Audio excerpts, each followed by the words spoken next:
right. I have 7.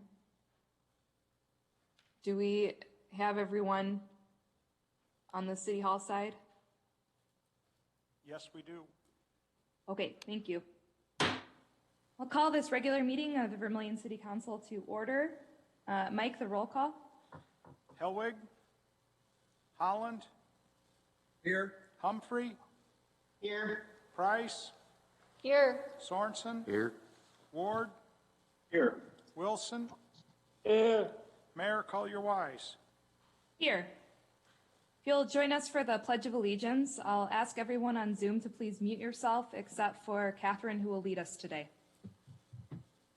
I pledge allegiance to the flag of the United States of America and to the republic for which it stands, one nation, under God, indivisible, with liberty and justice for all. Thank you. Our first item is minutes from the May 4th, 2020 special meeting and the May 4th, 2020 regular meeting. I move approval of the minutes, please. Second.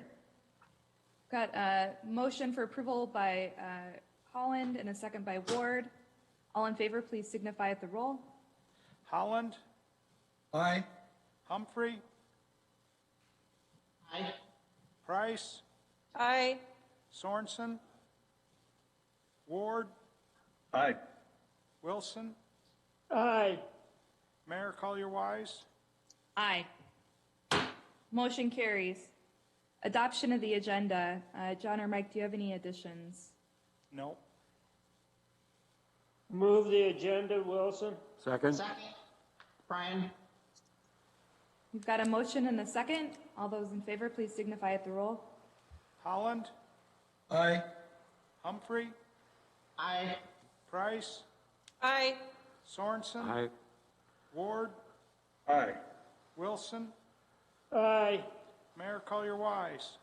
Aye. The agenda is adopted. Visitors to be heard.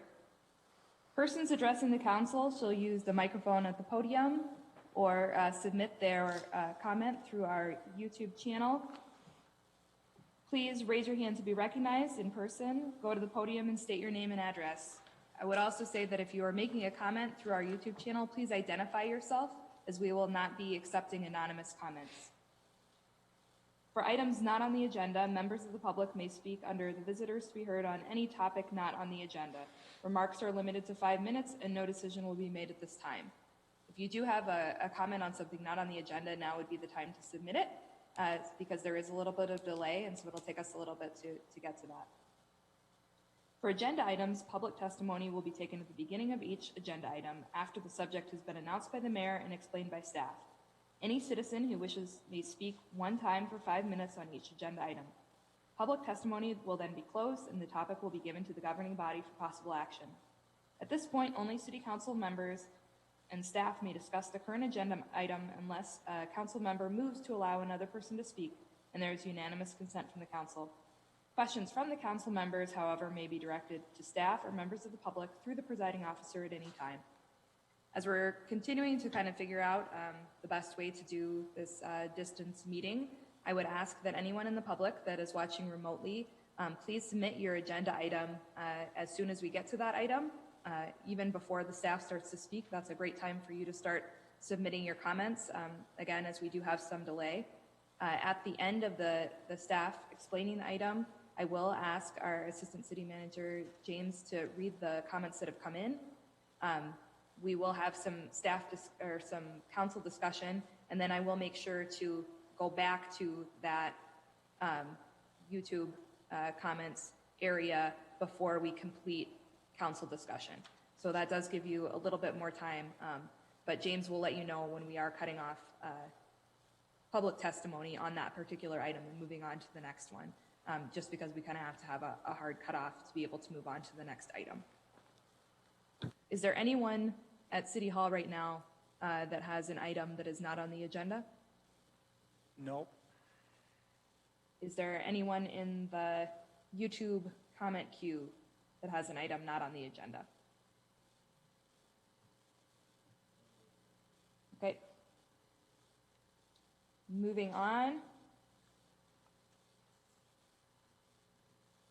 Our first item for public hearings is item 6A, request for a variance to reduce the required side yard setback from the required 4 feet to approximately 8 inches along the west property line of 221 Lewis Street to allow for an addition to a non-conforming detached garage. Thank you. Okay.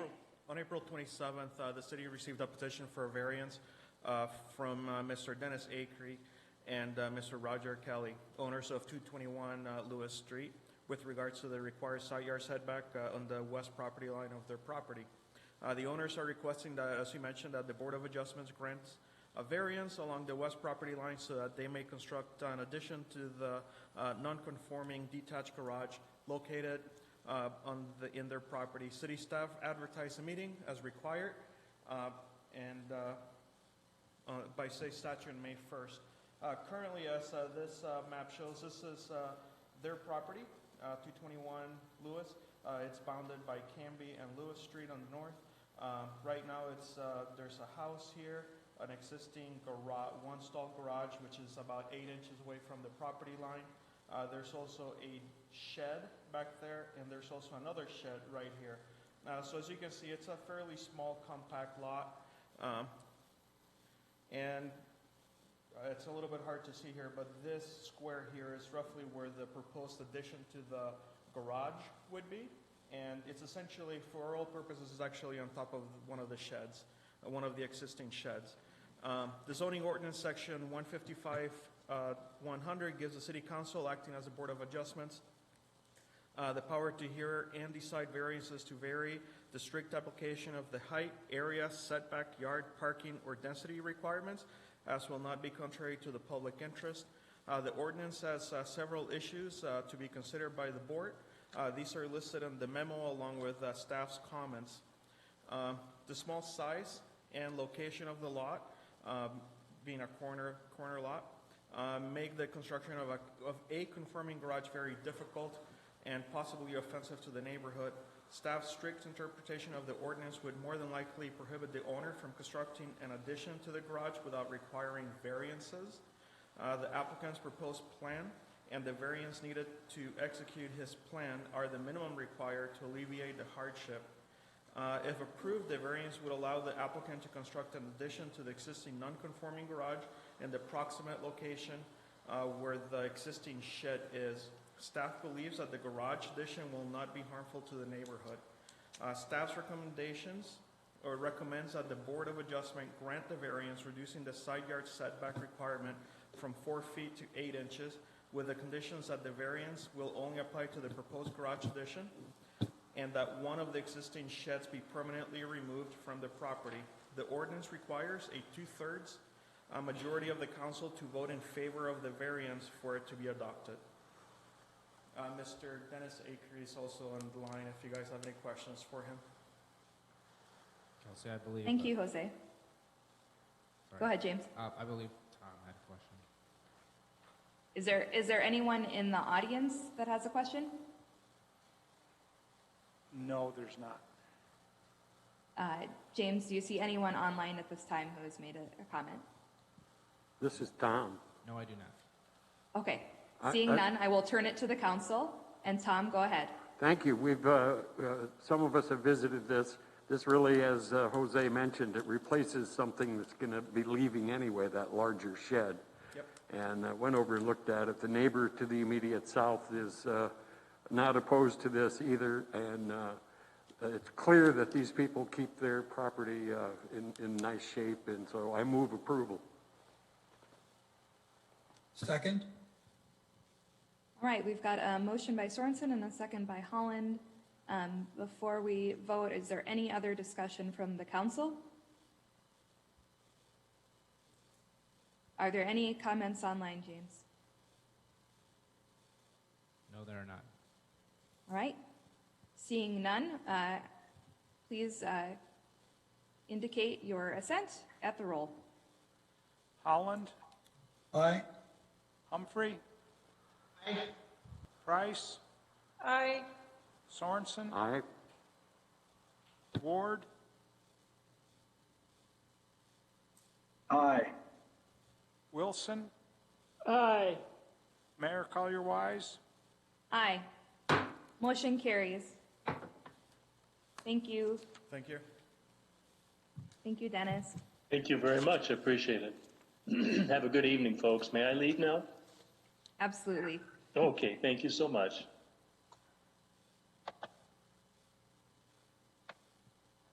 All right, our next item is old business item A, review of and possible continuation of ordinance 1413, emergency ordinance to address COVID-19. And John.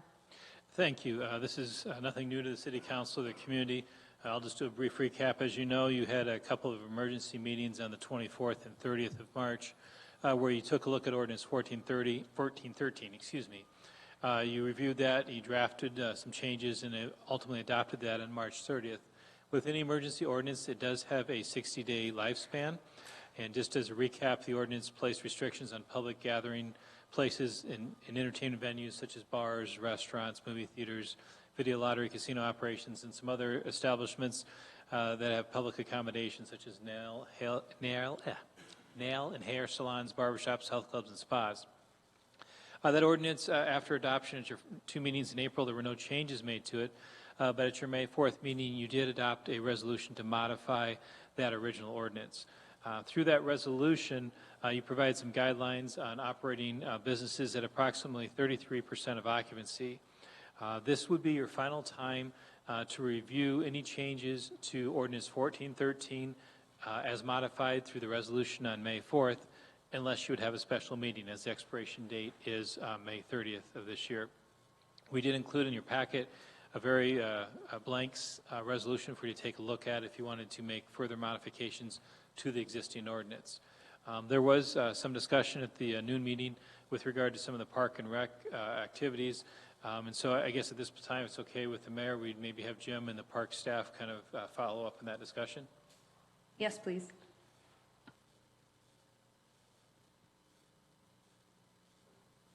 Thank you, Mr. Prescott. Members of the council, good evening.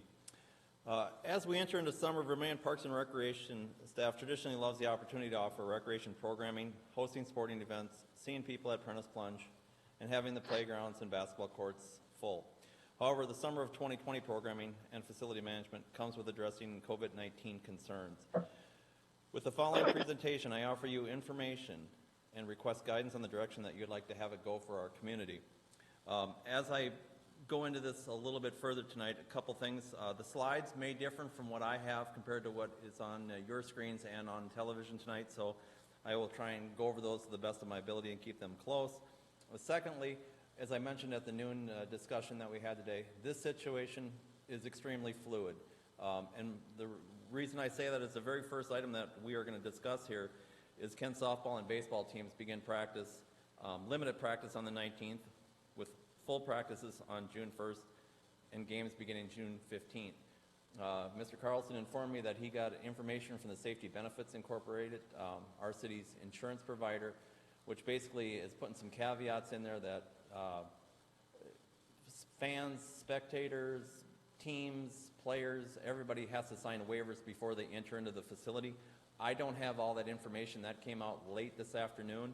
And so I missed that. I do not believe our sports associations are aware of that as well.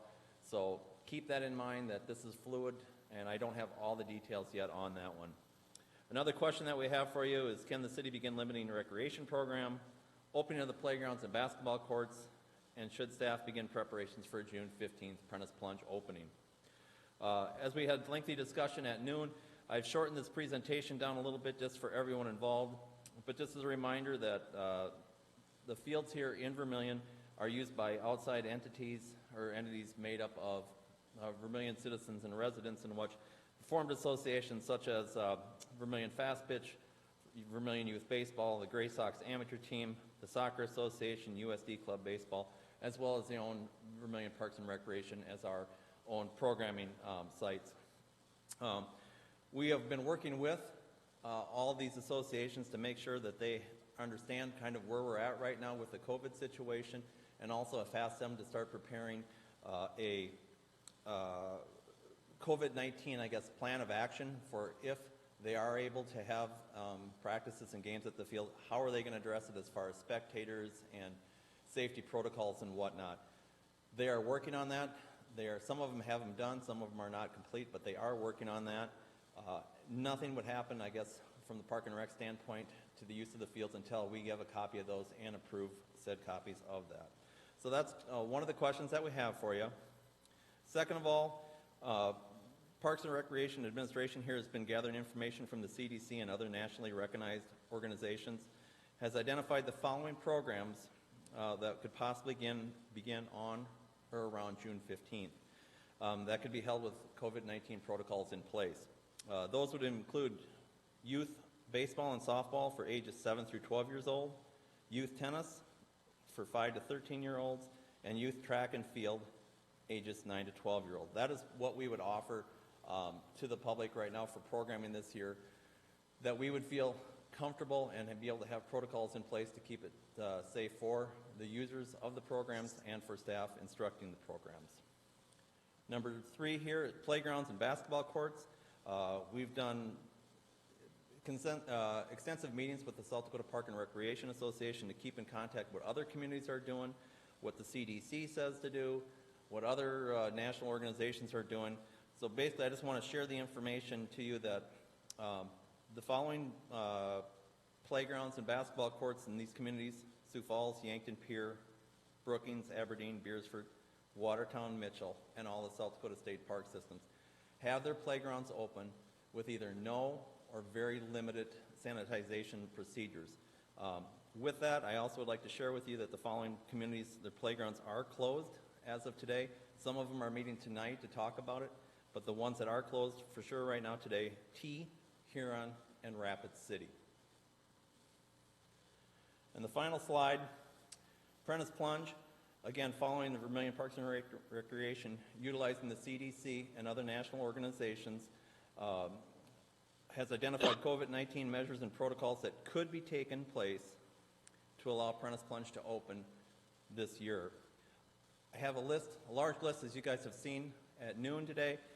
Just highlight a few of them that, of course, we would do specific COVID-19 signage, hourly announcements over the PA system, marking of places to remind people of social distancing, increased frequency of sanitization and cleaning the high traffic areas, reduced capacity of the pool. We would anticipate a 50% reduction in pool size capacity, removal of certain play features such as the lily pad walk.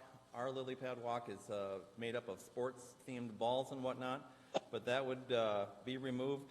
The baseball bat where individuals can sit on and play on, the basketball hoop, all these type of things hinder the social distancing, so we would remove those from the pool to help free up a little bit more space and not have any areas that might cause people to get a little too close together.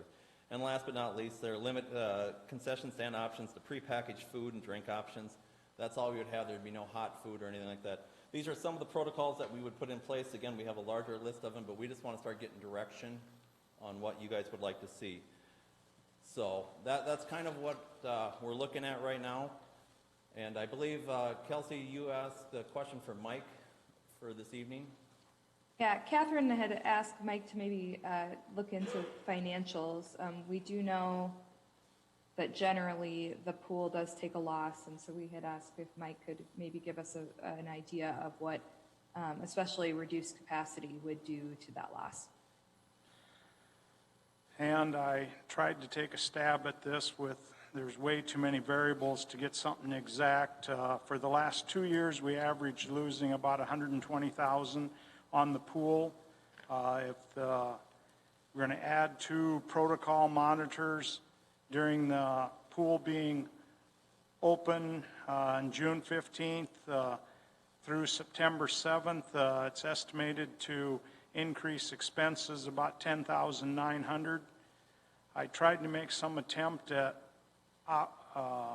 lost revenues due to the operating at 50% capacity. I talked to Jim Goblish and Ryan Badke, and they felt that about 15% of the time that they were maybe over that limit. So I used 15% of our daily admission, because them are the ones that wouldn't be paying the $5 to get in, and That come to about $6,300.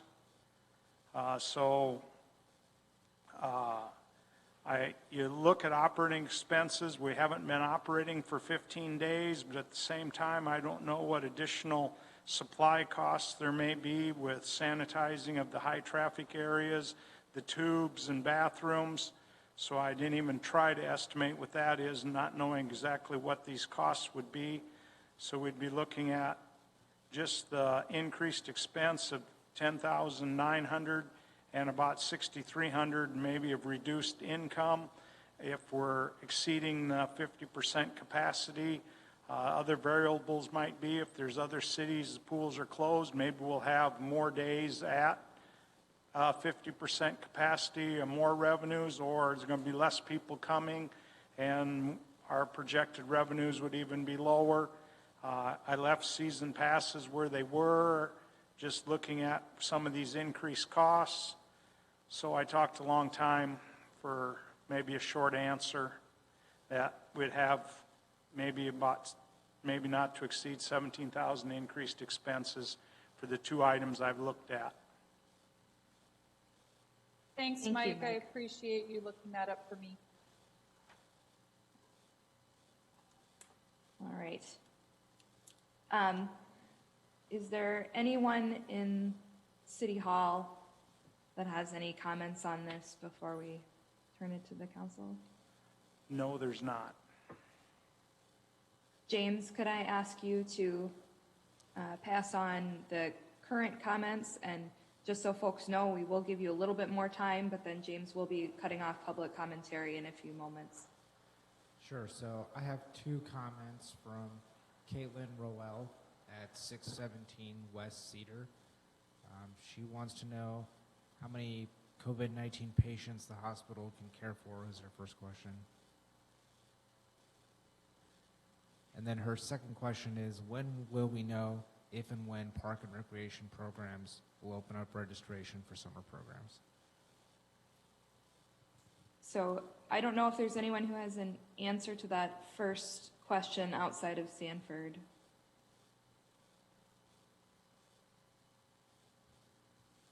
But I would assume, Jim, the second question, we will have an answer on that by the end of the meeting tonight. That's my hope that you guys can help us out with that one. We're just looking at, we would need a minimum of 2 weeks to be able to advertise this and give people the opportunity to see what fits in their schedule. But at minimum 2 weeks, we would need to be able to put this on our website and push it on social media and whatnot. Okay, thank you. Steve, did you have a response specifically to that question? Well, I had one to the hospital. I just recall that Tim Tracy 2 weeks ago said that he was confident that our hospital capacity would not, or that we could handle any capacity in the hospital for COVID. I believe Do you recall the same thing? I believe that he said based on the current models of the surge that would be predicted, Right, which is right. based on behavior going backwards, not on changes in behavior, which is one of the difficulties in Right. estimating. Are there any other comments, James? Yes, there are. Chad Peterson at 4820 Auburn Court is wondering about teenage baseball.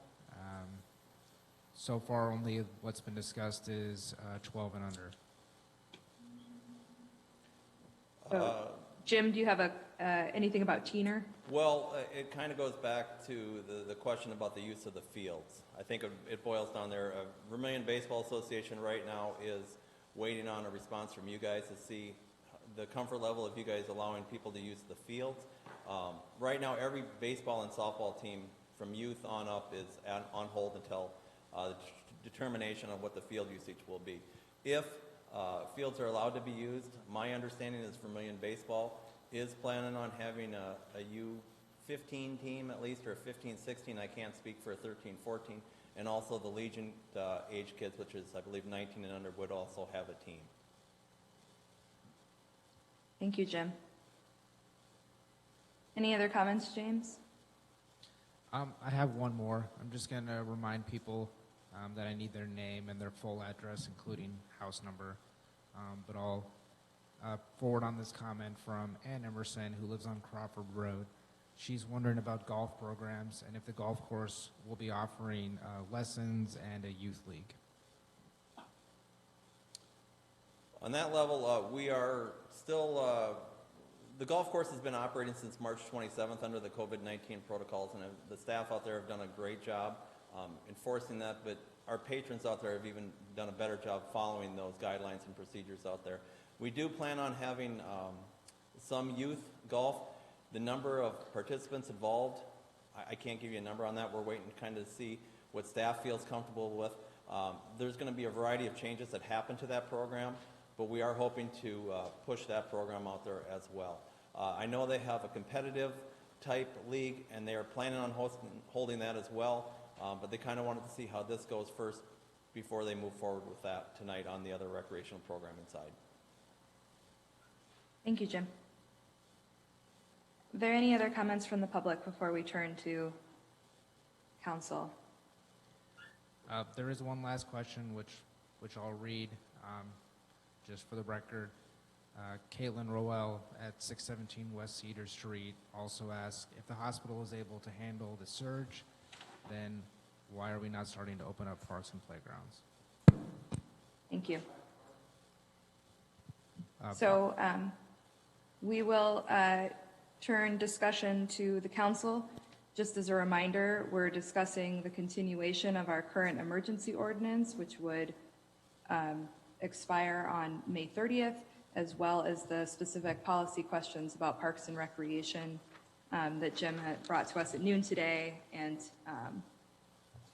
kind of explain more tonight. I have a few comments, I guess, that I would like to make just to maybe focus our discussion a little bit, and then I'll open it up to the rest of the council members. As far as the emergency ordinance as it stands, I believe that it's been working well. I think that as we see our numbers continue to rise, it would make sense to see this particular version of this emergency ordinance through to the end of its life, which would be May 30th. I think June 1st allows us to be able to look at things maybe under different circumstances, maybe not, and adjust accordingly. As we discussed somewhat at noon today, I think it's important when we talk about whether it's the emergency ordinance or these Parks and Rec protocols, that this isn't just about the folks that are using these programs. And we do not, any of us, live in a vacuum in this community, and the choices that we make affect other members of our community. There is risk in everything that we do, and we need to acknowledge that none of these things are safe. We can't say that they're safe, and we can't tell the public that they're safe. We can't say that, and we don't know it. There are definitely different levels of risk and what we consider acceptable risk. There are also many people in our community without choices. There are people that, in order to access food, must go to the grocery store. They cannot order online. They cannot have other people get their food for them. They expose themselves to people who may have been at a group sporting event, who may have been at the park with a lot of other people. They don't have a choice in that.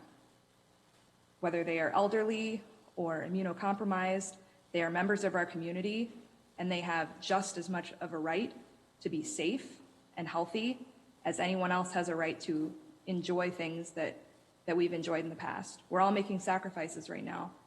Many people that enjoy our library programs and summer reading programs are making a sacrifice. People who are part of community theater have made a sacrifice. People who go to art camp have made a sacrifice. We're all making sacrifices. And so I think it's important to keep that in mind. We also have to realize that none of these things can be looked at as a risk by themselves. They have cumulative risk. One thing being open, tied in with another thing being open could definitely put us at risk. So this would be my personal suggestion on these items. I believe that we should close the pool for this season.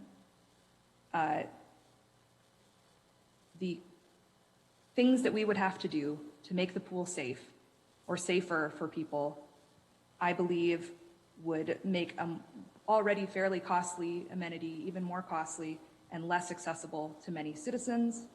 There's also additional concern about people from other communities coming to our pool especially now that Sioux Falls is closed.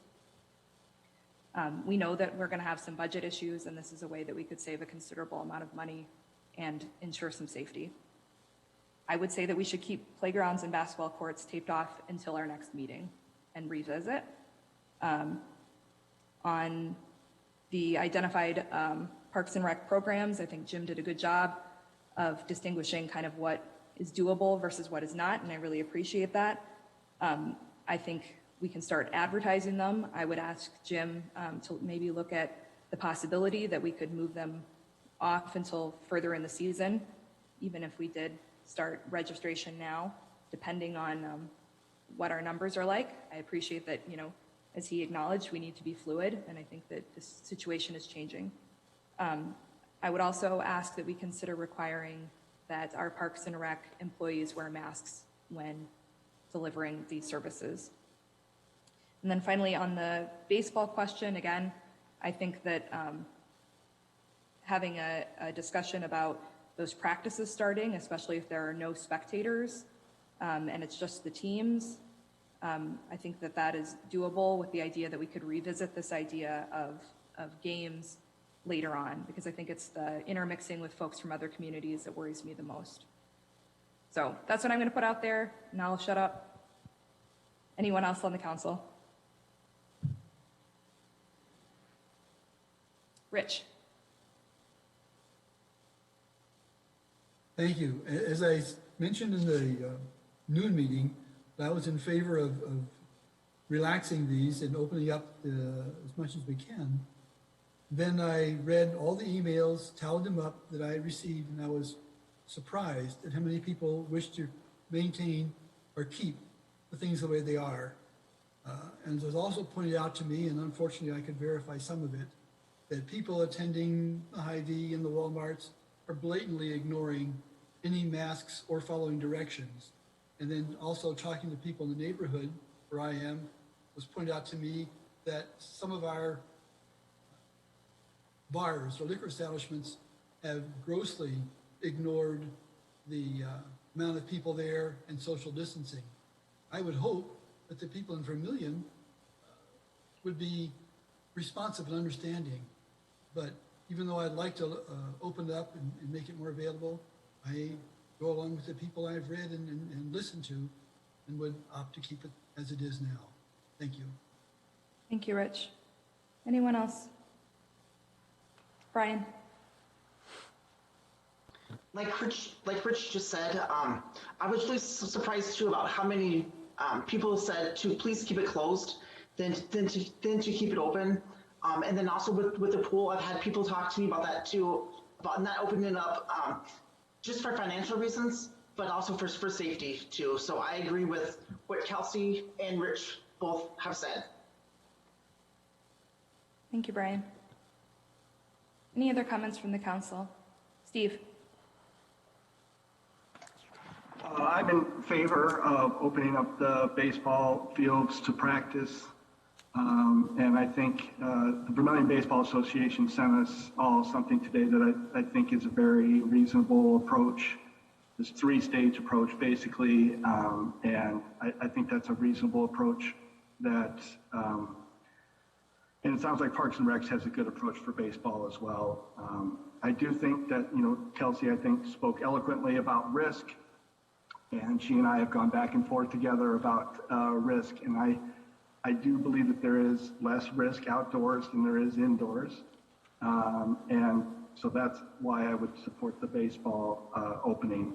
I do think when you get a larger number of people in a closer area, even outdoors, playing basketball, on a swimming pool deck, in a playground, that the risk increases, as opposed to playing games at a distance like tennis and golf and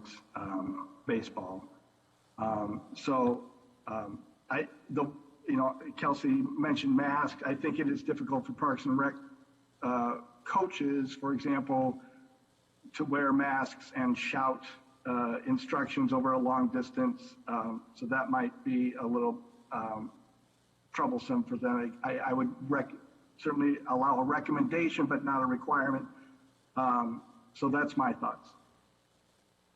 The only thing I'm concerned about, Steve, is that there is, quite a bit of evidence that the shouting actually makes the aerosol go further and thus requires them to be further away from people. And so the masking is one way that would actually allow them to shout without being quite as dangerous, is what I would argue.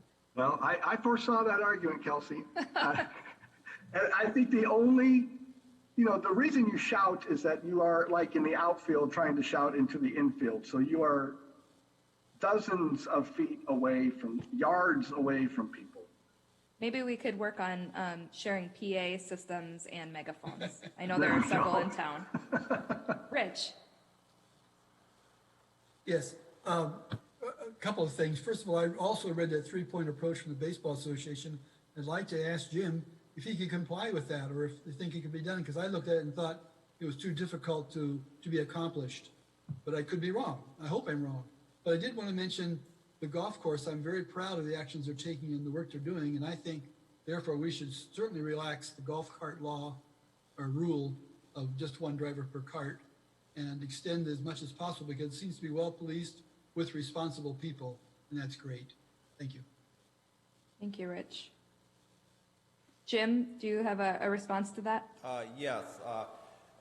Right now, I'm going to be complete disclosure here. I have not looked at it thoroughly. I think our focus was trying to get this information. Again, there was a lot more information at the noon session. This afternoon, we kind of simplified it a little bit, and I've seen it. I know I've received it. I briefly looked at it, and I think we are not park police. We have to put our faith in these organizations.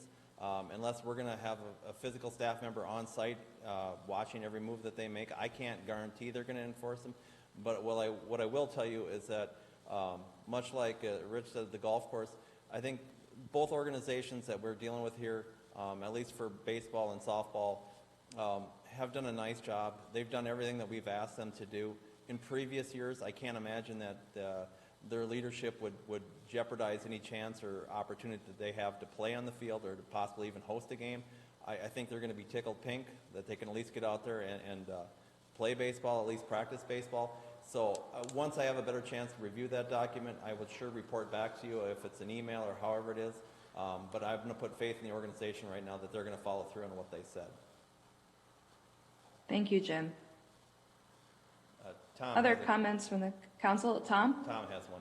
Thank you. Thank you. I appreciate it. My first question is for Mike. When we're talking about fees and tax shortfalls and whatnot, we need to protect that reserve fund for emergencies. Can some of those be made up that provide services to the citizens directly come out of the reserve fund? I guess the city council has the authority to use the reserve funds for what they want. I mean, there is no, I don't think that it has to be an emergency or non-emergency. Makes sense, though, in an emergency to hang on to that, I think. My other questions, thank you. I can see, and I agree with Jim, I think we can trust some of these coaches and their assistants, probably parents in some cases, if you're going to play this game, we got to follow the rules because they're allowing us to, and we're talking about big fields where you can be farther apart. I'm all for technology as far as communicating goes. It'd be great if we could somehow broadcast or put on Zoom or something, some of the games, so that the crowds wouldn't have to be there and still be able to see the game. But so I think the technology might exist for that. I am not in favor of risking grandparents and grandkids who are allowed to be together and maybe they shouldn't. I've got to tell you, I miss my grandkids dearly because we're playing it safe. There are too many people I know who have underlying medical conditions. And I don't care if you're old or middle-aged or young, we all are important. So I can see maybe opening some of the park and rec items, but I don't think we should open all of them. I think the ordinance that's in place, we should let go until the 30th. That's only 12 more days. Mike, do we meet June 1st? Yes, the next meeting would be June 1st. So that's the 13th day, I guess. There's just a couple of weeks after that expires. So I think we shouldn't move too fast just because it would be convenient to start practicing earlier and that sort of thing. So, and thank you for all your work, Jim, in putting this information together. I appreciate it. You're welcome. Catherine. Thank you. I want to support the proposal that Kelsey put forward. It was very much in line with what I was thinking as well. At first, I wasn't convinced that team sports like baseball were really able to be practiced in a safe way, but the three-part plan that they presented seemed very well thought out and that they have really understood what they need to be doing.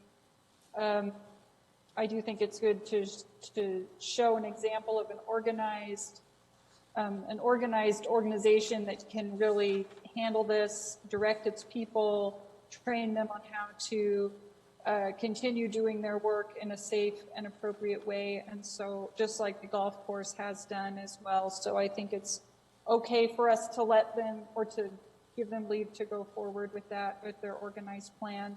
I think one of the issues with opening up, say, the basketball courts or the playgrounds is that it doesn't have that same kind of organizational structure of people leading and leading by example necessarily, or the word was used, policing the spaces to make sure that they are being cleaned and that people are following the rules. And so I am in favor of keeping those closed for now. I mean, if you've ever been to a child's playground, you know that they put everything in their mouths and put their hands in their mouths and touch everything. So I think there's really no way to keep those clean or to even give the semblance that they are a safe and clean environment. I think it's prudent of us to decide to close the pool now. I know that the speculation or that the science is that the chlorine will kill the virus, but that is only when it's in contact with the water from the pool that has that chlorine content. And so there's plenty of people in close contact with each other in the area of the pool and showers and in the bathrooms that are not, that you can't count on the chlorine in an airborne environment to mitigate that spread. So I think it's probably a good financial decision just to make that decision now and let Jim's staff have that direction. So that's what I have to say. I agree with Kelsey's proposal, and I also would support continuing this ordinance until its intended expiration date. Thank you, Catherine. Steve? I'd like to ask Jim a question if I could. Yep. Jim, I think we're leaning toward just having the pool closed, announcing that now. Is that more feasible in your mind than delaying a decision on the pool until June 1st or June 15th? Well, it's a twofold question or answer, I guess I would say is right now we have staff that are willing and able to wait. If we were to open the pool June 15th, past June 15th, I can't guarantee that staff will still be there. I think it's that age group of 15 through 22-year-olds that are basically have made a commitment to us that they would honor to be here if we open, but now if we would push it back, I can't say that they would continue to honor that commitment because eventually they need to pay their bills as well. So I can't say that. And on the back side of it there, if we would open later, I just don't know if we would have the staff to continue to stay open. Traditionally, we've been open through Labor Day, and with that being later in the season, I don't have a crystal ball to be able to answer that. So financially too, remember if we have staff there, we only pay for staff that are there when they're working. But every hour that we're open, or every hour that the pool is available, I guess, public there or not, we have to heat it, treat it, and take care of it. And so it costs money even when it's not being used by the public. So it sounds to me from a management standpoint that it's easier, I don't want to put this that way. Maybe I do. It's more feasible for you to have a decision now than a month from now. Yes. Yeah, Okay. It is. And, again, not to reuse this phrase, but inquiring minds want to know. There's just a lot of the public that just looks forward to it, good or bad or whatever your feelings are, one way or the other. I mean, I think the public deserves to know what direction you guys are looking at, so at least we can give them a firm answer saying, hey, you know what, this year council deems it's not going to be appropriate for either safety reasons or financial reasons, and if they accept it or not, that's their choice. But I think for us, yes, it's better to make that decision now, because I think we would struggle greatly to try and find staff if we were going to say we were going to open up July 15th. Thank you. Thank you, Jim. I would also say, to look at a silver lining, perhaps this also frees up Parks and Recreation to, as our governor has encouraged us to do, be innovative and find other ways that we can serve the public safely in a different way for the summer. And, I think that all of us can say that we love the Prentice Plunge and we believe that it's a gem in our community. And there's, nothing that we would rather have than an open, busy pool season. But under the circumstances, it's very difficult. Rich? Thank you. This is for Jim, please. If we make a decision on the 1st about baseball to open it up, is that too late for all their things? Or do we have a serious time limit there also? You mean hold off all decisions till June 1st, as far as even if they would be able to go on it after June 1st? In other words, to keep this ordinance as it is right now and then change it the 1st to allow baseball. After I've had a chance to look at, can they really follow the 3-point plan they have, and can they really make it work? That's definitely an option. I mean, I guess if we're going to see if they're going to implement this 3-point plan without them being there, I mean, then we're going to start on June 1st to see if they're going to follow along with that one.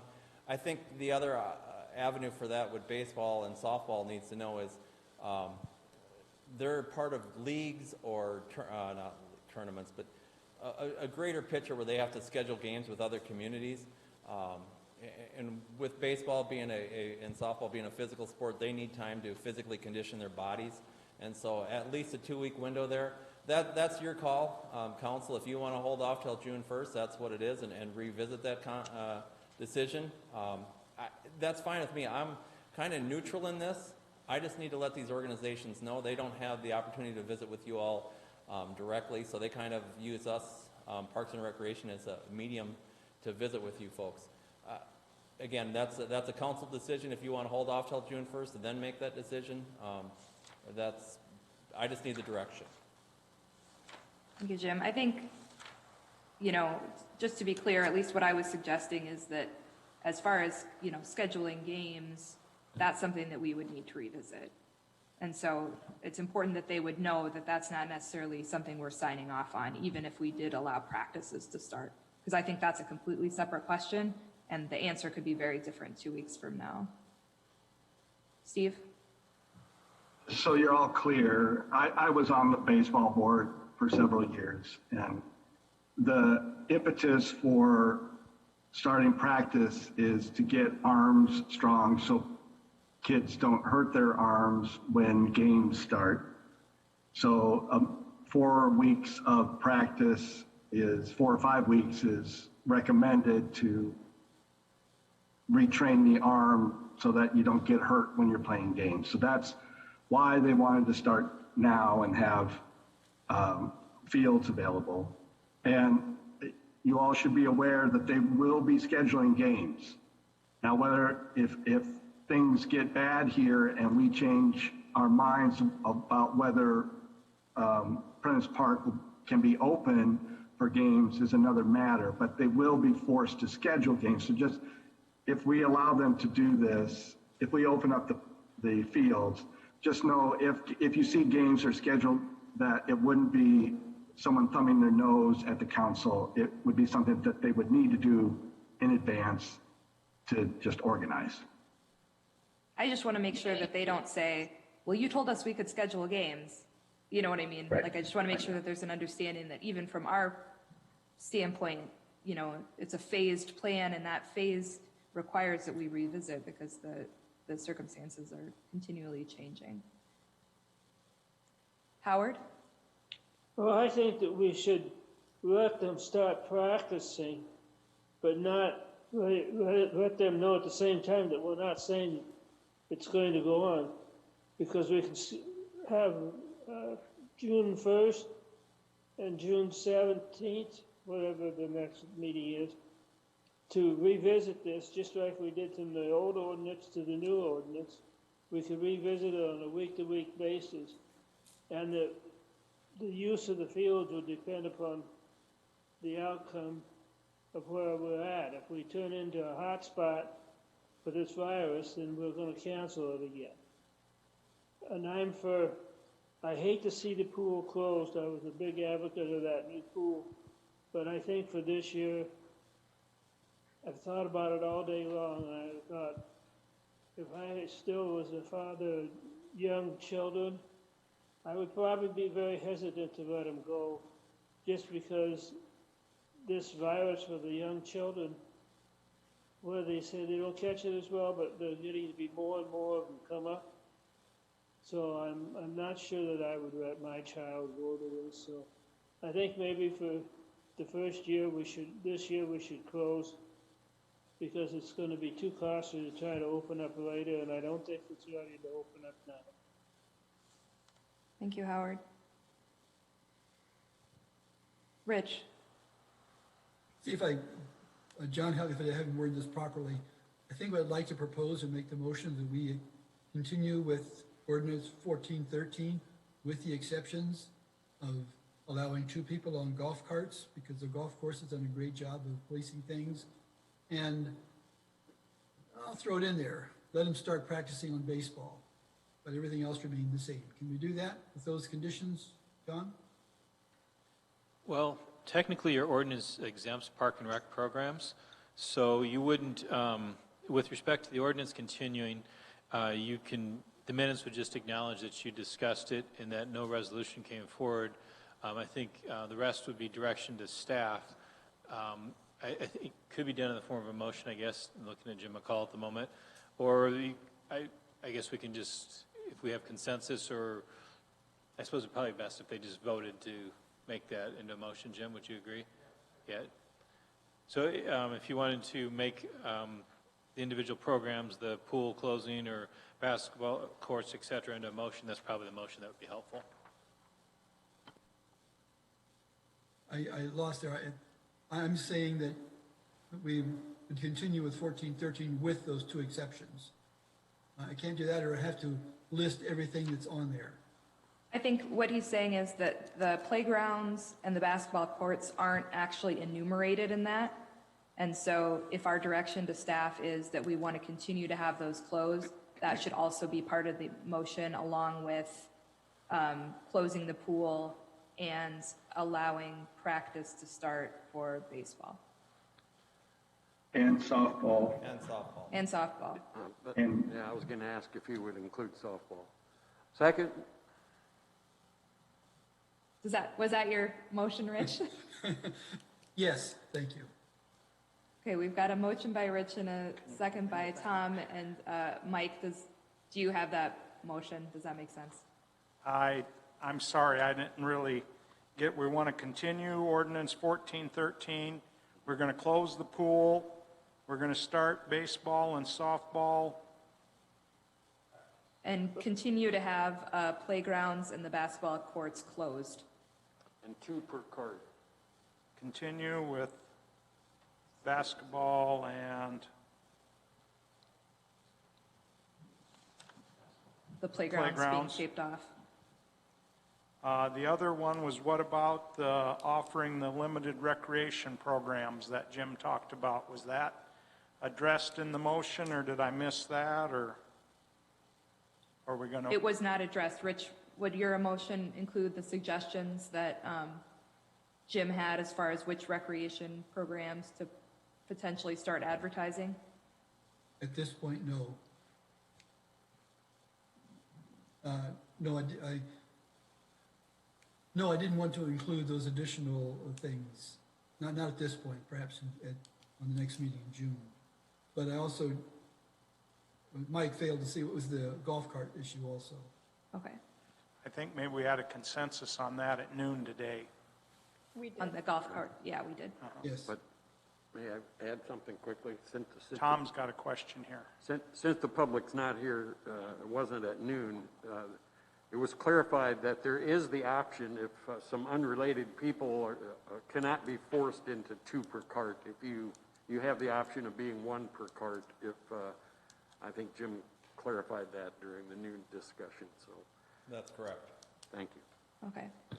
And Tom, as the second, are you comfortable with the adjustments made to Rich's motion? I'm sorry, say that again. As the second, are you comfortable with the motion as it stands? Yes. Okay. I'm going to do Steve and then Brian on discussion. Jim, could you show the recreation slide that you had earlier where you listed the recreation options? I will check with our audio visual here to see if they can pull that up. Can you just set it on? Oh, I can just do it that way as well. We here. see it. We can see it. So, as we stand now, only the baseball among those would be allowed. And I think that the tennis and track would be equally safe. I agree. So you're willing to amend your I motion for agree, that? yes. Those Okay. are distant things. They're not going to be close proximity things at all. And these would just be opening up registration, right, Jim? Right. It's not like they wouldn't be beginning That's immediately. correct. Again, Okay. probably, I think Ryan was looking at the 22nd, I believe, roughly as a tentative start date for that of June. Okay. And Tom, are you comfortable with the addition of that to the motion?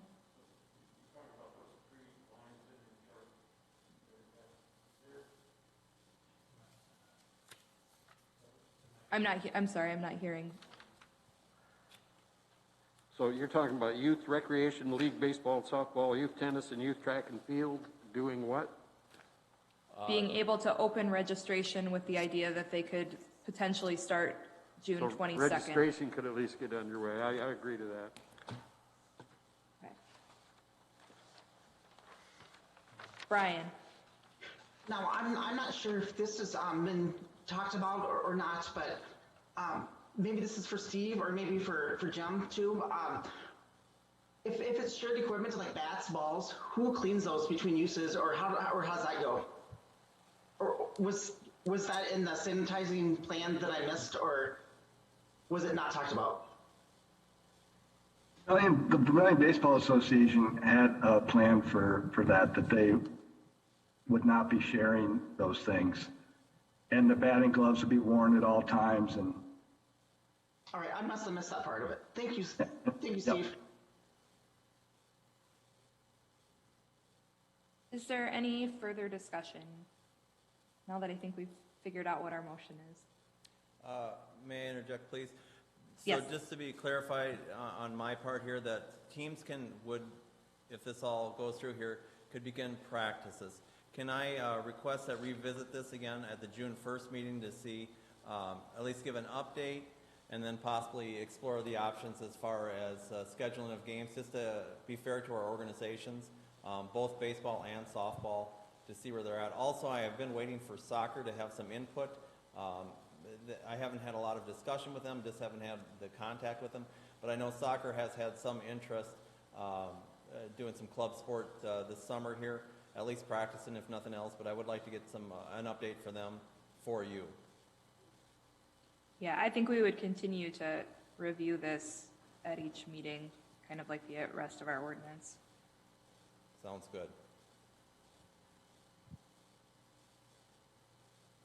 Okay, any further discussion?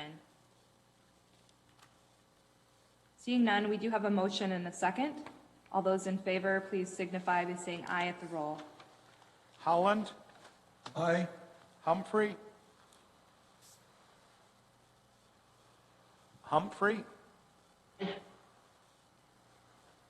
Price, Aye. Sorensen, Aye. Ward, Aye. Wilson, Aye. Mayor Collier-Wise. Aye. Motion carries. Thanks to Jim and everyone for working through that. And we just note, we are giving some latitude here, and so I hope everyone uses that latitude responsibly, because I think that's going to be a big part of our decision-making going forward. Our next item of business is new business, item 8A, first reading of ordinance 1413, emergency ordinance to address COVID-19. This sounds very familiar, John. Yes, it does, and I apologize. It's emergency ordinance 1414. I had an error in the subject. Okay. There. It's listed correctly in the agenda. You're absolutely right. This is very familiar. This is, in essence, in response to the emergency ordinance 1413 expiring, as recently noted here, on May 30th. This would be an opportunity if you wanted to continue forward some of the restrictions from ordinance 1413 as modified by the resolution on May 4th. There are a couple of additional changes or additional languages I would just note briefly. In the proposed ordinance 1414, it talks about a 50% occupancy versus the current 33%. In visiting with our city attorney, you would set that number tonight. You'd want to keep that number the same, at least for the second reading of the ordinance, if that happens. But after that, you could adjust it with a resolution, either up or down. But from a consistency standpoint, you should either keep it the same or make it less restringent or less restrictive. So that is one item. We talked a little bit about this. This ordinance kind of addresses a little bit more of the general public responsibility. So in number 5, towards the end of the ordinance, it talks about the wearing of masks by the general public when social distancing can't be maintained is recommended. That's language in the in the proposed ordinance 1414. Talks about social distancing in there as well. Item 2B is kind of a clarification, something that we've gathered since the resolution modifying it on May 4th, and that's to state that the 6-foot distance between customers is to be maintained. That was a little bit of a concern or a clarification that was sought, that it didn't apply to all ordinances that way. We did have a change suggested by the attorney for our insurance company. This one would be new to you. It would be on 2E, the start of page 3 of that ordinance. For consistency's sake, it was recommended that the final sentence of 2E read a maximum of 10 customers or capacity of 50% of their posted capacity, which is what you received, but have that sentence go on to say, whichever is greater, but shall still maintain the minimum 6-foot distances between customers. That would make 2E a little bit more like 2B, which includes all that language, so we would propose that change as well. Like Ordinance 1413, proposed Ordinance 1414 also includes language in Section 6 where the City Council would review it at each meeting, regular meeting, or any specific meeting called on this subject during that 60-day lifetime period of any emergency ordinance, that you could, as you have done with ordinance 1413, adjust it or modify it via resolution during that 60-day period. The thought a little bit was, if this is the direction that you're looking at going, you could have first reading this evening, which would kind of start that process. Second reading could be at your next regular meeting on June 1st, or if you wanted continuity without a gap between ordinances, you could look at a special meeting, perhaps the last week of May. I'd be happy to answer questions. I guess we did take out a few of the businesses that we know we don't have, such as airport concessionaires. When we were first adopting ordinance 1413, there was some interest in keeping these relatively similar amongst the first-class cities of our state, and so we used a lot of that same language. With this ordinance, we did remove some of that language. I don't know that we got it all out of there, but we did take out some of that just to clean it up a little bit. Thank you, John.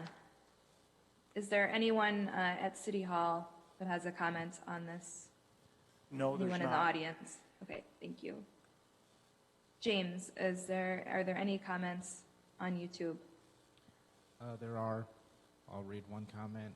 This is from Caitlin Roel, 617 West Cedar Street. Are you trying to make masks mandatory? If so, I believe that would be violating my personal rights. And so just to clarify, John, the encouragement of masks is not mandatory. It is simply an encouragement to protect other people's public health, especially vulnerable people. That is correct. I was going to read the exact language, but when you want something, you can't find it. Here we go. It's section 5 in the very last page of the ordinance. If I may, Mayor, I'll just read that for the benefit of the... Yes, thank you. The city encourages all members of the public within the city of Vermillion to continue to follow CDC guidelines, social distancing practices, recommended hygiene, and to utilize face masks outside the home when social distancing spacing can't be maintained. Thank you, John. Turning it to the council, are there any comments from the council? Just a clarification. Tom has one. Go ahead, Tom. Clarification so everybody understands. This is a first reading of an ordinance. It would require a second reading, but is this an emergency, so it only has to wait 1 week? So June 1st would be second reading of this ordinance. Is that correct? The council has the latitude to do it either way. You could do it at your second reading on June 1st, or at least 5 days from now could be second reading. You have two options. Thank you. I think that the intention would be so that we have the ability to continue the emergency ordinance in some form on June 1st. If we feel that we are comfortable in relaxing some of these things, we would be able to, because we've started kind of with the stricter language, and then that gives us a little bit of ability to work with it. Rich?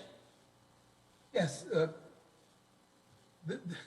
The restriction 2B, we're changing it to 50% of maximum posted capacity. That rubs me very raw, because of the people that have been talking to me are saying it's already blatantly ignored, so what's the point of it saying, okay, we'll make it even more relaxed? Apparently this is a toothless law, part of it. I don't know what to do. I would not be in favor of making it a higher capacity, since they're not following it at all anyway. I definitely understand the frustration, Rich. I think the difficulty is that enforcement is hard, and if people are aware of this being blatantly ignored, I would really ask that they contact law enforcement or the folks that are setting the capacity, so we have the ability to follow up on it. Just because our law enforcement did let us know, and Matt might have a comment on this, that they just can't be at all of these places every night. So if people are aware of violations, it would be really helpful if they could report them, because that's the only way that, number one, that we could find people, and number two, as we've discussed before, I mean, I think repeated violations of something like this could really go towards whether or not we would allow people to renew their malt liquor and liquor licenses, which is going to be coming up soon. So if there are people that are blatantly disregarding this emergency ordinance and putting the public health at risk, that's evidence that I'd like to have when we're looking at those licenses. I agree. Thank you.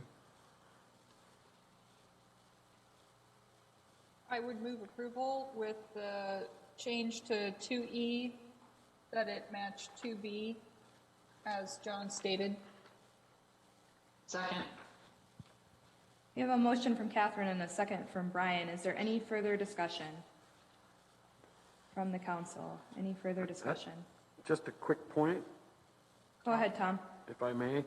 To Rich's, what Rich was bringing up, I think, and given some of the instances that have been reported to us about crowded places, remember that this ordinance could be made more lenient later.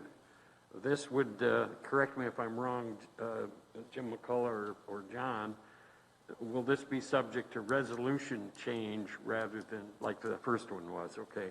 So if we wanted to stay with 33% on crowding, we could make it more lenient later by resolution if it turns out people are actually starting to follow the rules, or I'm sorry, guidelines. Jim or John? Yeah, I think, yes, other than it was suggested in visiting with the city attorney that, and I guess for background, we plugged in the 50%, is that, we had modeled this after Brookings, that's what they had gone with, and I believe us and Brookings would be the only two first-class communities that would have restrictions like this in place. So we had modeled it a lot after that. The point, I guess, that was made, or my understanding is, the number you set tonight, you could make it more lenient at second reading if you wanted to, but you could not make it more stringent at second reading. No. After then you adopt it, you have the latitude to change it either way. Is that Right. correct, Jim? Yeah, that's good. Thanks for clarifying that. So we do have a motion and a second. Does anyone feel strongly about moving the 50% back to 33%? I don't disagree with some of the concerns about that, but I guess in talking to some folks, it sounds like the, enforcing of the 6 foot in the end becomes the more important issue, although I think capacity is definitely a concern. Rich? Yeah, Kelsey, I'm the one that brought it up and mentioned it, and really, there's no point in penalizing the people that are responsible and adhering to it, and they could benefit from the 50%. So no, I would leave it alone at this point. Okay. Any other comments? Seeing none, all those in favor, please signify by saying aye at the roll. Holland, Aye. Humphrey, Aye. Price, Aye. Sorensen, Aye. Ward, Aye. Wilson, Aye. Mayor Collier-Wise. Aye. Motion carries. Thank you. Next item, new business, item 8B, is permit for consumption for Cafe Brulee Sidewalk Furniture Use Zone. John? Thank you. This is an item that you've seen for the last several years. Jim Waters with Cafe Brulee at 24 West Main Street. They like to utilize the furniture, what we call a furniture sidewalk zone. That is 6 tables that each table seats 2 individuals on the west side of their building. Since they are using public right-of-way, they do need to obtain staff approval on the use of the right-of-way, which we can do as a staff. But they like to be able to serve an alcoholic beverage there at those tables. And by the laws of the city, as is typical with their liquor licenses, et cetera, only the city council can grant approval to use the sidewalk furniture use zone for the sale or consumption of alcohol. They have included in your packet, they submitted their furniture plan, their alcohol sale plan. They have gone ahead and paid the fee, the insurance they typically submit the day afterwards. We do recommend approval. As you have in past years, you do have a condition that they would not be, this sale would not be allowable on Dakota Days weekend, at least the use of the alcohol there. Oftentimes, they do have it, that part of it shut down by then, but that has been a condition that you placed on it the last several years. Be happy to answer any questions you might have. Thank you, John. Is there anyone at City Hall to testify on this? No, there's not. Any comments, James? No, there are not. All right, turning it to the council. Any discussion? Move approval? Second. I've got a motion and a second.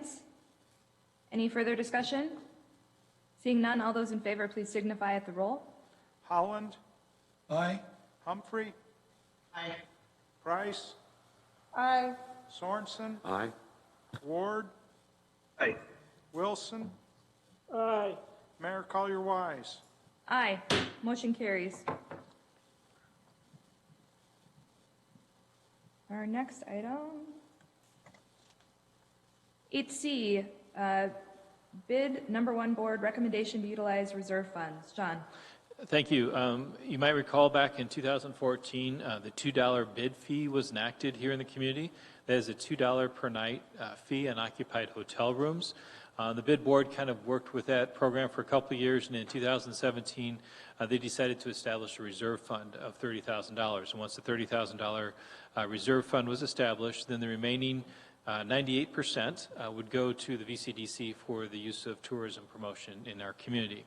The VCDC approached the bid board with some concerns about decreasing revenue from the bid fee, as obviously the last month, 6 weeks, have not been particularly good with regard to the lodging business in our community around the country.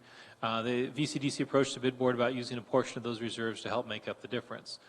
The bid board's recommendation is to look at the first and second quarter history for our bid board. So they took the 5-year actual payment to the VCDC of receipts of the bid board to the VCDC, figure out what that average is, and then to use reserve funds to make up the difference between the average for the first quarter and actual receipts, and then for the second quarter to do that between the actual receipts and what the average has been. For the first quarter, we do know that that amount comes to $1,468. That was based a little bit on the fact that, the year started off okay, and really didn't kind of start to reach Vermillion and start to make that impact until about the second or third week of March. The bid board did recommend that they do this for the first and second quarter of 2020, and then they would take a look at it at a meeting to be called in June or July to kind of make a recommendation about moving forward with that. So I'd be happy to answer any questions. Nate Welch is in the audience here if you have any specific questions for him on this. Thank you, John. Is there anyone else in the audience that's not Nate? No. Any comments on YouTube? No comments at this time. Okay. I will turn it to the council. Any questions? I have a question. Go ahead, Tom. Thank you. Appreciate it. Mike, do you happen to know, or Nate, do you happen to know, on the 5-year average, January to March, what were the high numbers and what were the low numbers where you added those 5 to get the average? But that's an average. That's a mean. What were the high numbers, if you have those? The first quarter high would have been, looks like 2019. It's on the, would have been 11,000. Oh, it's on the back. I'm sorry, I didn't see it on the back. But it's good for people to know who don't have this piece of paper. Okay. My other question goes to a comment I made earlier. We're during an emergency. We've been dealing with emergency ordinances. And old business item 7, number A, quote, significant negative impact on sales tax receipts. In new business, number 8A, a negative sales tax impact is anticipated. We need to keep that in mind. We're during an emergency right now. The city quite often does budget change orders, budget adjustments. Everybody needs to do some budget adjusting, I think.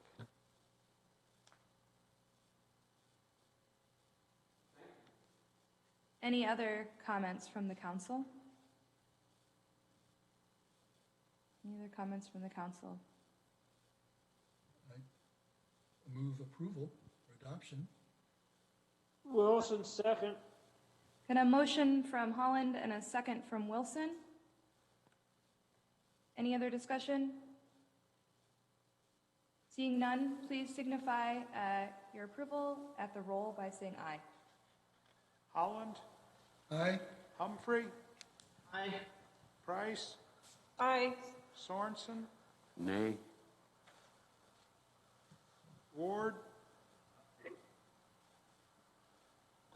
Sorry, Steve, I didn't catch that. Aye. Thank you. Wilson? Aye. Mayor Collier-Wise? Aye. Motion carries. Our next item is Central Ward Council vacancy. John? Well, I wish I could say this was simple, but if you bear with me here, I'll explain this. As you know, at the last meeting, Mayor Kelsey Collier-Wise resigned her council seat, and the city council at that point in time set this meeting to kind of establish a process to fill that Central Ward council seat. So there are a couple of variables that come into play here. One is the seat that Kelsey Collier-Wise resigned from is technically expiring in July. And as she was the only individual to apply for that seat, she is the person-elect for the seat, which begins with the meeting on July 6th. So technically, she is to report for a Central Ward Council seat on July 6th. So what you need to take a look at is a couple different options there. One is, assuming that she will stay as mayor, then we would need to have, it's recommended that she submit a letter that she does not intend to fill that council seat at the July 6th meeting. The city council, even though she would state that intent, would need to wait through the 10-day period from July 6th to the 16th when she, as a person-elect, does not take the oath of office for that. So that kind of provides two different opportunities for the city council. You could appoint somebody at one of the two meetings in June on the 1st or the 15th, or technically, I guess you could have a special meeting for that as well. That would allow that individual to serve at the July 6th meeting because the person-elect would not be filling the council seat, but that person or potentially a different person would need to be appointed at the July 20th meeting to carry through. What that advantage of that option is, that would potentially give you somebody in that Central Ward seat who presumably would continue at the July 20th meeting for your reorganizational meeting, when you make committee assignments and you kind of establish your or who's on which committee and those sorts of things for the year. You could wait and appoint somebody in July, but you would not be able to appoint anybody at the July 6th meeting because the person-elect, you're not 10 days past the time period for them to fail to qualify for the office. So in short, the two options are to either appoint somebody for the Central Ward seat in June or wait until the July 20th meeting. The July 6th would not be an option. Either way, that individual would be up for election at the June 1st, 2021 meeting, and they would then serve the balance of the term, which would go until July of 2024. So I guess what staff would be seeking from you this evening is if you know or would like to recommend to us when you'd like to make this appointment so that we could advertise and get the materials out to have people turn into you information about their ability and their interest in serving in the Central Ward. And then also information that you would like to see. Is that an expression of interest form? Is that a resume? Is that a cover letter? What is, I guess, the minimum that you'd like to see? Certainly they could add more to that. Depending on the time frame, we would certainly advertise it on the city's website, Twitter, Facebook. If available, we'd advertise it at city council meetings. We probably would also place a notice in the paper, although it would not necessarily need to be a legal notice because it's the type of vacancy that it is. But nonetheless, we would do those things to promote that opportunity to serve as a Central Ward council member. I'd be happy to answer questions. All right, thank you, John. Catherine? So our next meeting is on June 1st. Correct. Is 2 weeks enough time to gather expression of interest forms, do you think? Yes, I mean, we can certainly get that out there. I think there's two people on the screen that probably know considerably more people in Central Ward to also help spread that word as well. But no, we could certainly get those sorts of announcements and information placed. What we typically would do would probably have it, if you want to do it on June 1st, have information submitted by 5 p.m. on the 28th of May, that Thursday, so that we could put the packet together that you receive on Friday. Okay, that would be my recommendation, and I would make a motion for that after further discussion, but I'll wait until there's more discussion because it looks like Rich has something to say. Go ahead, Rich. Thank you. If we held off and said, let's do it on the 20th, we would only have to do it one time instead of two. And then the other advantage of that would be to give more time for people to prepare a good, what was the term you used? Form of interest? Expression of interest. Expression, thank you very much. And I would like to, hopefully, have at least a couple, and this would give them time, and we would be without a representative for 2 meetings. Is that correct? 4. Month, every other week? Okay. Well, even 4, but I feel that would give us a little over a month for people to consider that and show an expressive interest. I think, Rich, just to clarify, it would end up being 2 months because we wouldn't be able to appoint anyone until July 20th. So. Okay. As About 2 opposed to months. what Catherine suggested, it would be, we would appoint them twice, but it would be a lot sooner. Okay. I understand that, and we'd probably go along with that. 2 months is quite a bit of time. A follow-up question to that. If by June 1st we don't have many applicants or any, we'd be able to extend that date, right? If we only get one and people aren't happy with it, we could extend it or not. Do we have that freedom to do? I would say yes. Yeah, Mr. McCullough is also shaking his head yes. Okay, then I think that I'm going to move that be our process, is to plan for June 1st as an appointment date and to do all the footwork necessary to get the news out there and the expression of interest forms submitted. I'll second. Got a motion and a second. Is there any further discussion from the council? Sorensen had a question. Okay. Let Steve go first. Okay, we'll go Steve and then Tom. I guess it's for Jim McCullough or Kelsey or John. Are we required to select someone who applies? Or what is the vote? Is it a majority vote? Would it not? I think the only requirement is that they would need to be a registered voter in the central ward. They'd have to agree to serve, but I think you could appoint, they have the latitude to appoint somebody whether they filed the papers or not. Would that be correct, Jim? Yes, that's correct. It's a city's council's appointment, and so that's their prerogative how they want to proceed with it. And I think what they were saying is that if we're not satisfied with the applicants that we got, we could also extend. Sounds good. And it's a majority vote? Yes. Yes. Okay, not 5. 5 is the majority. Well, not now. Well, that's right. So would it be 4 or 5, I think is the question. I think this one's just 4. I don't think it was the mayor one that had a majority vote. Okay. Tom? Thank you. And with all due respect, and I mean that, I'm for more time on this because otherwise the perception is this is a done deal, or we already know who's gonna submit their names, or I've got to tell you that if you go back to the last actual election in the Central Ward, the top 2 candidates each had half. They had 48% apiece. There was one That's vote not correct. difference. I'm sorry? That's not correct.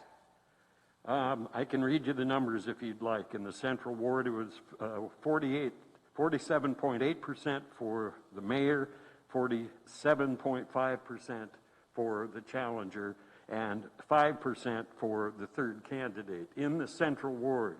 That tells me that people in the Central Ward may need more time to decide on this. Thank you. Oh, you're talking about the mayoral. You're not talking about a council. I'm talking election. about the last actual election in the Central Ward. But not for a city council person. Correct? Just to clarify. The voters of the Central Ward spoke in the mayoral election. Okay.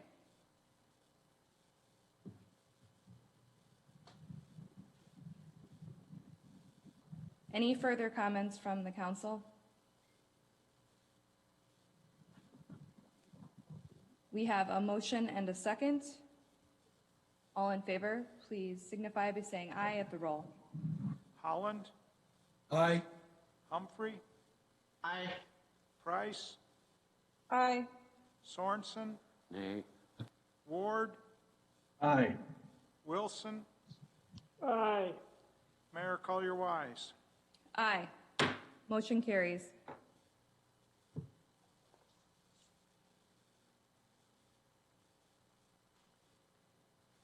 All right, our next item is a resolution adopting a mutual aid agreement with the city of Elk Point. And John? Thank you. Elk Point, the city administrator contacted the city about establishing a mutual aid agreement. Elk Point is one of our neighboring communities that we work with pretty closely, whether it's an emergency or not. They have become part of our local tree board here. We work with them that way. They attend several tree board meetings. If you want to see our old council dais from the old city hall, it's located in the city of Elk Point, city council chamber. So we work with them on a number of projects, but they suggested a mutual aid agreement to kind of establish some guidelines by which we'd work together in times of an emergency. We're not obligated, the city of Vermillion, to respond, but we do have mechanisms in place as to who would be in charge, the rates that would be utilized, who provides insurance coverage, et cetera. The respective city attorneys for both Vermillion and Elk Point have reviewed it, and they're okay with it. I would note that Elk Point City Council did approve it at their May 4th meeting. It's kind of a basic agreement which gives us the ability to work together in times of emergency where we might be able to help each other out in addition to what we're already doing these days.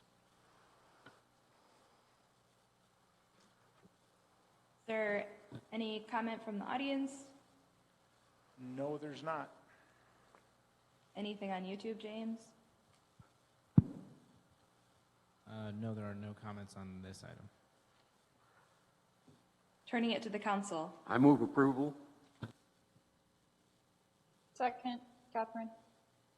Got a motion and a second. Further discussion, Rich?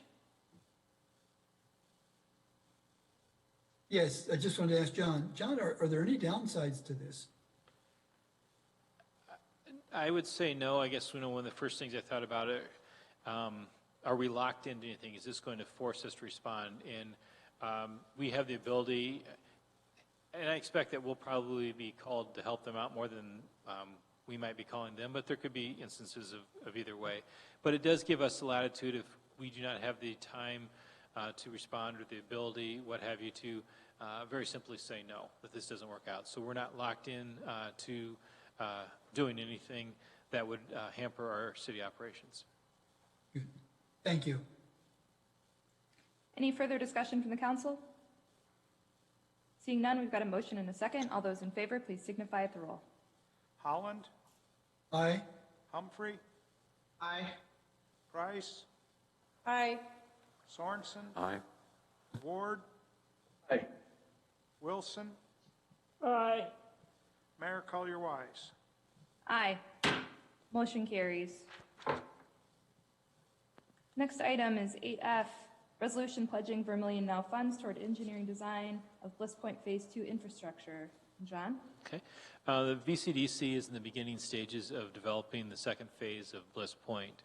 This would be the section of undeveloped ground between Stanford Street on the east, Joplin Street on the west, and then north of Rockwell Trail there. As they were looking at it, they requested the use of the second penny Vermillion Now funds for the engineering design, plan development, solicitation of bids, and the bid opening work. This would be money that is eligible to be utilized as second penny funds. The resolution that would pledge the second penny funds that would have been allocated for Vermillion Now projects is a little bit busy, let me phrase it that way. And the only reason it's a little bit busy is a month ago you looked at a similar thing. So there, in the midst of all this, we do have development going on in our community. A month ago you looked at a request and you did approve it, a pledge to help utilize Vermillion Now second penny funds for the development of a street which would extend west from Princeton Street, be potentially called McHenry Street, which would serve access to lots to the west there, basically across the street from Walmart. So we have that, that you just saw a little bit ago. That creates a little bit of busyness to this. We don't know the cost of that street yet. It is in its beginning design phases. Actually, the Planning Commission will be looking at a plat for it coming up here on May 26th. So we're not sure whether we're going to, this money be pulled out of Vermillion Now 1 funds that are unused, Vermillion Now 2 funds that are unused, or if need be, it would go to Vermillion Now 3. You do have $189,922 of unallocated, unutilized funds from Vermillion Now 1 and 2. Should the cost of that street plus the cost of this design work exceed that number, then you would go towards your Vermillion Now 3 pledge, which is up to $50,000. I would note the VCDC did receive proposals from 3 different firms. Banner & Associates was hired to perform this work at a cost of $63,984. So the resolution would cap the maximum amount of Vermillion Now funds to be utilized for Phase 2 of the Bliss Point work at the $63,984. That money would be available on a reimbursement basis, as has been done in the past. I think it's pretty straightforward once you get through the busyness of the resolution there. Nate is still here. We didn't chase him off yet. He'd be happy to answer any questions. We do recommend approval of the resolution. Thank you, John. Is there anyone else in the audience? No, there's not. Are there any comments in the queue right now, James? No, there are not. Thank you. Turning it to the council. Any comments from the council? Of course I do. Tom has a comment. Go ahead, Tom. I'll just repeat what I said earlier about significant negative impacts on sales tax receipts. And we need our tax money for city services during an emergency, or we may, and I would favor tabling this until June 15th.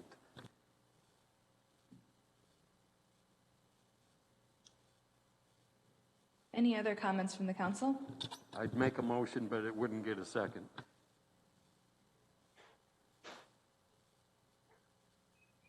Are there any other comments, or would someone like to make a motion? Catherine, go ahead.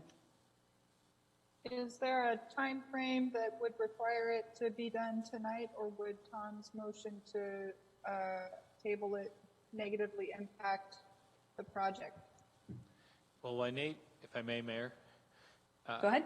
Well, Nate might make his way here to the front to address that a little bit. I just give a little bit of background. During your capital improvement program, we talked about some projects that might be paused or canceled for this year. We did not include in that pledges or obligations that the council had made. In this case, the $189,922 from Vermillion Now 1 and 2 campaigns is reserved and set aside in a line item for Vermillion Now 2 funding. So that money is, if you will, kind of in the bank, so to speak. That money is there. In the $50,000, we treated it a little bit like also the pledge to the Music Museum and some of those other obligations or pledges that you had made. We didn't propose those as items to be pledged or cut. So the $50,000 for that from Vermillion Now 3, that money has not been looked at as a funding source that way. Did I give you enough time, Nate? It did. Thank you very much. Nate Welch from the Vermillion Area Chamber and Development Company. I do appreciate the question, Councilwoman Price. To answer that question, it could affect it. That is the quick answer for that. When we're doing these developments, the ability and time to be able to develop, plan that engineering, and then start going out for bids, and then to be able to open up the property to be able to start selling the lots. If we do delay a couple more months, that could affect a couple main points that I'd like to point out. Number one, as we know, there are adjustments going on in the economy right now.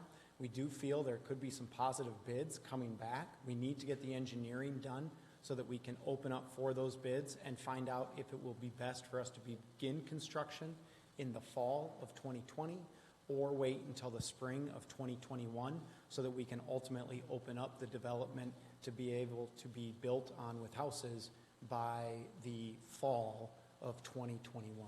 If we do delay, that could push a lot of that back and risk some of those positive bids that we anticipate. Thank you for the question. Thank you, Nate. Any other comments from the council?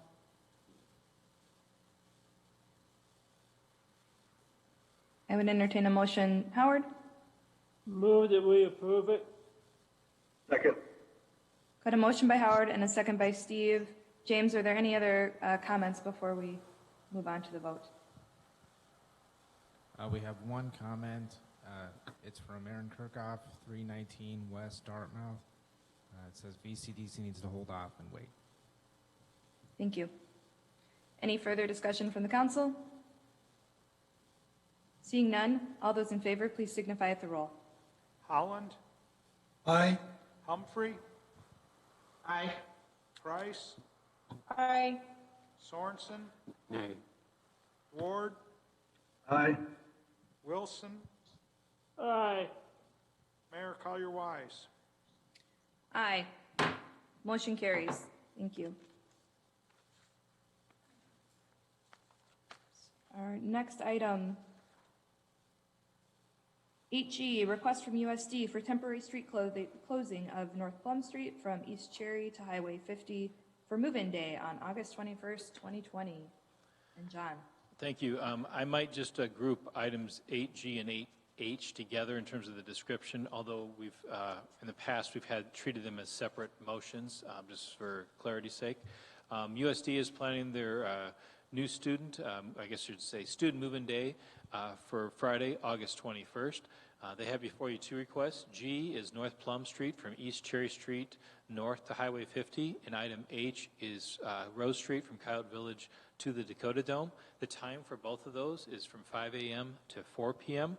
I would note that in the request for North Plum Street, they will contact the residents on the east side of Plum Street to let them know the closure. That is not an issue, as nobody has immediate access on the Rose Street portion that they're seeking to close. One of the challenges or differences we've had, USD being a state entity, is the hold harmless language. That's important with events that are held in public property or public property is closed. So included in your memo was language that in the past the city's attorney has been acceptable and that USD has suggested with regard to the hold harmless that says, as permitted in accordance with applicable state law and with respect to any claim or action arising out of the activities described or performed under this agreement, the parties mutually agree that each will remain responsible for any and all liabilities, claims, damages, charges, and expenses incurred by reason of the negligence or willful misconduct of its employees, governing board members, faculty, agents, or assigns arising from the activities under this agreement, that neither party shall by this agreement transfer such liability to the other. That's kind of our fill-in on this because of the state requirements there. We do recommend approval of these two respective items.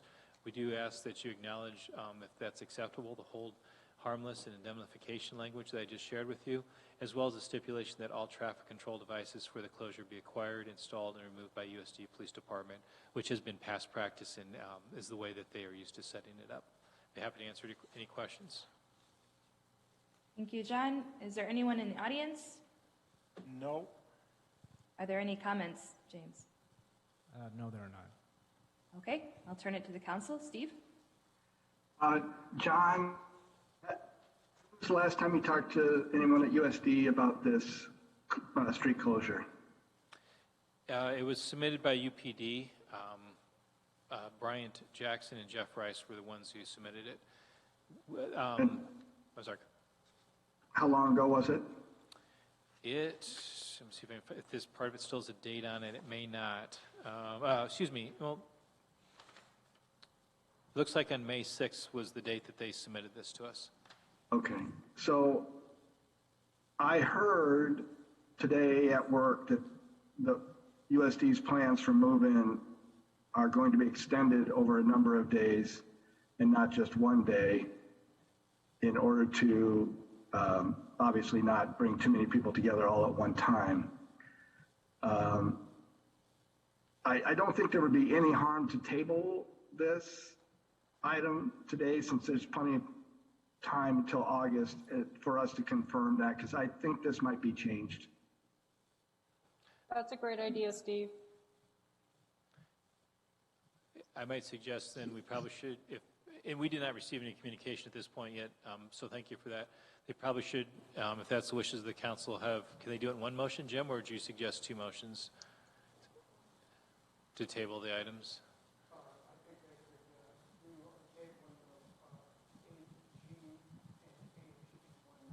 Okay. So if those are the wishes, Mr. McCullough said you could table both items with one motion. So moved. Second. Got a motion and a second to table the items till our next meeting. Any further discussion? Seeing none, all those in favor, please indicate at the roll. Holland, Aye. Humphrey, Aye. Price, Aye. Sorensen, Aye. Ward, Aye. Wilson, Aye. Mayor Collier-Wise. Aye. Motion is tabled, or items are tabled, motion carries. Skipping the next item then, we will move to 8I, DNR grant to renovate recycling center. John. So some positive news. Now, this is a project we've been working on for several years. If you have been to a recycling center, I think it's pretty easy to understand that it does need some improvements there. Last year we completed a study and we submitted a grant application to DENR. At their meeting, I think it was in April, the last part of April, they did award a 50% grant of up to $343,000 to begin renovations at the recycling center. These would be for safety and efficiency improvements. Some of those improvements would include separating the public drop-off area from the work area where the machinery is operating, constructing the required fire-rated wall between the processing and the cold storage areas of the building, a fire detection and a smoke heat removal system, constructing and sealing off the office area to keep processing area exhaust from entering the office area, and construct a single-person ADA accessible restroom. So with this, the motion before, or what we'd like to have you consider is a motion. I should back up here. We would anticipate this work beginning this year if it's acceptable to the council. The item before the council is to accept the grant award and authorize the city manager to sign the appropriate grant documents as they come through from DENR. I would note we do have the balance of the funding included in the joint powers budget for the 2020 budget year. Thank you, John. Is there anyone in the audience? No, there's not. Okay, any comments on this item? No, there are none. Okay, turning it to the council. Howard. Move approval. Second. Got a motion by Howard and a second by Tom. Is there any further discussion? Seeing none, please indicate your approval at the roll. Holland, Aye. Humphrey, Aye. Price, Aye. Sorensen, Aye. Ward,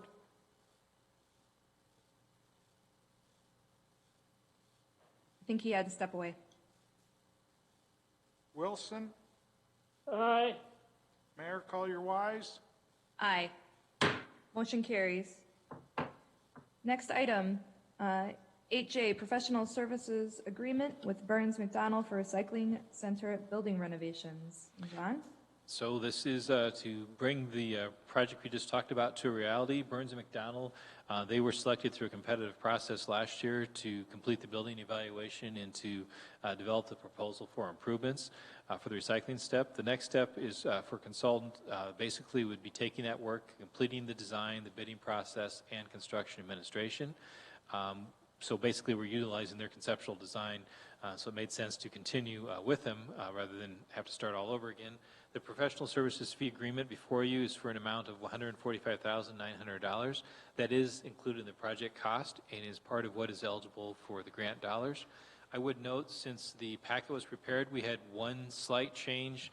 The very last page there, under notes, number 5 has been deleted. That was basically saying that monthly invoices will be submitted for payment, and there's a late payment charge. That section has been deleted after discussions between us and the consulting firm, the city attorney.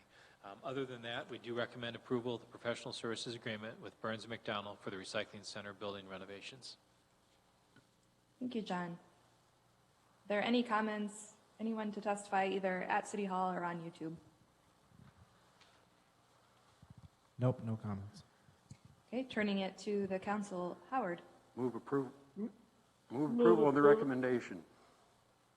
I think we've got a motion and a second there. Any further discussion? Seeing none, all those in favor, please signify by saying aye at the roll. Holland, Aye. Humphrey, Aye. Price, Aye. Sorensen, Aye. Ward, Aye. Wilson, Aye. Mayor Collier-Wise. Aye. Motion carries. Doesn't appear we have any bid openings, so John, City Manager's report. Thank you. Just a couple items here for you. We can do these administratively as a staff, and then we report them to you at the next city council meeting, so they're part of the minutes. Plat of Lot 3A and 3B of Lot 3 and Block 1 of Cottage Place Edition was approved. This plat is this is located on the west side of Cottage Avenue in the 500 block. As I mentioned earlier, the Planning Commission is looking at a meeting on Tuesday, May 26th. They usually meet on Mondays, but due to the Memorial Day holiday, it would be on Tuesday, May 26th at 5:30. The item on their agenda at this point in time is a replat of 3 lots in Erickson Addition and the dedication of right-of-way for McHenry Street. This goes back to the VCDC item we talked about a few items ago. This is the development of that street on Erickson Addition. City offices are closed on Monday, May 25th for the Memorial Day holiday, and probably will at some point end this, but we still want to remind people that the census is underway. Please take a minute to complete the 2010 census. It's important to Vermillion and Clay County. That's all that I had. Oh, I think Thank you. James. James? Did I say the 2020 census, or did I use the wrong? Oh, yeah, your 2010 census, skip that. I mean, if you still have it, send that one in too, but make sure you do your 2020. That's the important one.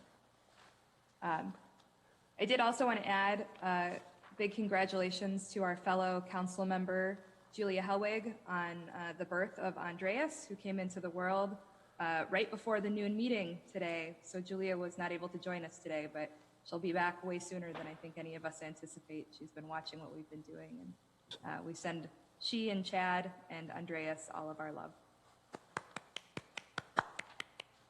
Moving on to invoices payable. Do we have any questions for Mike? Seeing none, I would pay our entertain. bills. Second. We pay our bills.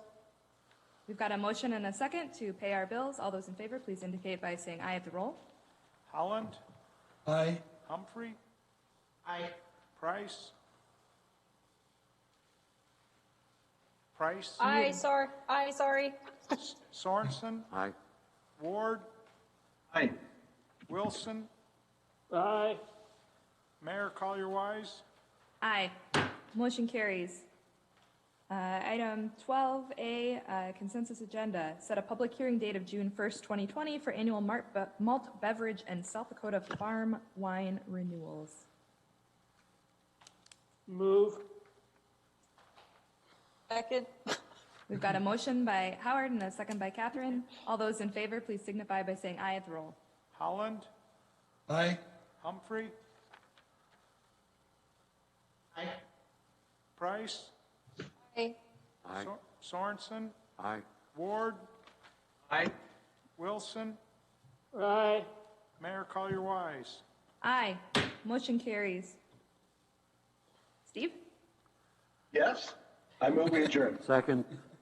We've got a motion and a second to adjourn. All those in favor, please signify by saying aye at the roll. Holland, Aye. Humphrey, Aye. Price, Aye. Sorensen, Aye. Ward, Aye. Wilson, Aye. Mayor Collier-Wise. Aye. We are adjourned. Thank you all for all of your time and your